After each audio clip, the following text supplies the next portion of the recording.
রাজনীতিতে আপনি মানুষের যেমন বাঁচার জন্য খাবার দরকার, সেরকম আমাদের গণতন্ত্রের খাবার হচ্ছে নির্বাচন। আমরা তো নির্বাচনমুখী দল, কারণ কি, গণতন্ত্রের সংজ্ঞাই বলা আছে for the people by the people. এটা হলো আপনার আসলে গণতন্ত্রের সংজ্ঞাতেই বলা আছে। সেই জায়গায় আপনি গণতন্ত্রের সংজ্ঞা আপনি ব্রেক করে আপনি তো কিছু করতে পারবেন না। জনগণ যাকে নির্বাচিত করবে সে হচ্ছে জনপ্রতিনিধি। আমি ধরেন ছাত্র দলের দায়িত্বে, আমি পাবনা, কুষ্টিয়া, মেহেরপুরে আমি অনেক কলেজের অনেক দুর্দশা, তাদের কি লাগে, লোকাল গার্জিয়ানের একটা পারমিশন লাগে, সেখানকার লোকাল এমপির সাইন লাগে। সে কারণে অনেক তারা বরাদ্দ পাচ্ছে না, কোনো কিছু হচ্ছে না।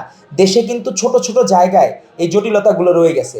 আমরা যদি শুধু আমাদের এই যে নতুন রাজনৈতিক দলের স্টেজের লোকগুলাকে ছবি দেয়, আমরা যে মিডিয়া কু বলি না, কুগুলা কিভাবে হয়, শুধু স্টেজের ছবি দেয়, দর্শকের ছবি দেয় না। কারণ কি, দর্শক সাহিত্য তো সাংবাদিক ভাইয়েরা আমাদের, কি ছবি দিবে তারা? কিন্তু আমাদের আপনি দেখবেন শ্রমিক দলের প্রোগ্রাম, সেইখানে দেখবেন মানুষের যে গণজোয়ার, আমরা তো ভাই ভাড়া করা লোক লাগে না, সবাই তো আবেগের ভালোবাসা আছে, আমরা কি দেবো? 16 বছরে আমাদের রাজনৈতিক যে অবস্থা ছিল, আমরা তো কাউকে কিছু দিতে পারে নাই। আমরা নিজের তাগিদে আমাদের প্রায় যত নেতা 18 কোটি জনগণের ভালোবাসায় বারবার শিখতে হয়েছে আপসহীন দেশনীতি এবং খালেদা জিয়া।